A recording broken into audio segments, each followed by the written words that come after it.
Hello there, welcome to our channel Tutorial Guru again. Hope you are doing fine. I'm back with another tutorial video, and today I'll be showing you how to fix your Messenger Switch account problem on your phone. And now without further ado, let's dive right into the video. But before that, don't forget to like, subscribe and hit that bell icon for more videos. Now, to fix the Messenger Switch account problem, let's first open up our Messenger app.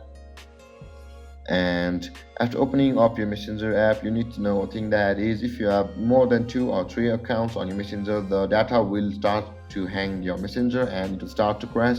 To save it from that, let's go to the settings of your phone. First, go to settings, and under the settings, search for apps. You can see there is the apps under the device here. It will be on your phone also. Tap on apps, and over here on the top right corner of your screen, you can see the magnifying glass. Tap on magnifying glass and search for Messenger itself, and tap on Messenger.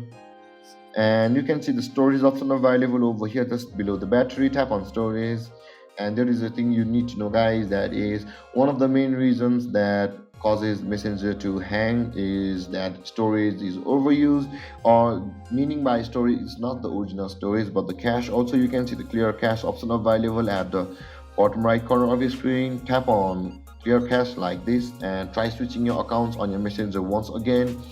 If your problem still continues, or you are not able to switch your account properly on Messenger, try resetting your Messenger app. But before you do that, you need to know a thing, that is, by resetting your Messenger app, you will wipe out the entire data of your Messenger, every account you logged into your Messenger.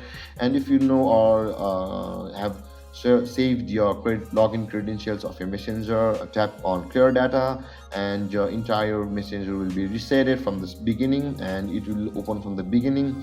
And again, enter your every account over there and try switching again. And if even then the problem continues, go to the Google Play Store itself and search for Messenger, and check what either your Messenger is up to date or not. Mine one is up to date, so there is the open button available. You may find the update button available over there. You will be required to update it. And even if that problem continues, then uninstall your Facebook and Messenger again and again, install them and continue to log into your Facebook and Messenger with the same accounts at a time. That by doing that, your accounts will be authenticated properly on the Facebook and the Messenger, and you'll be able to switch account properly on your phone. And there, guys, this is how you fix your Messenger switch account problem on your Messenger app. And if you have any confusions or questions regarding the topic, don't hesitate to comment in the comment section below, and don't forget to like, subscribe and hit that bell icon for more videos. Thank you for watching, guys. Peace.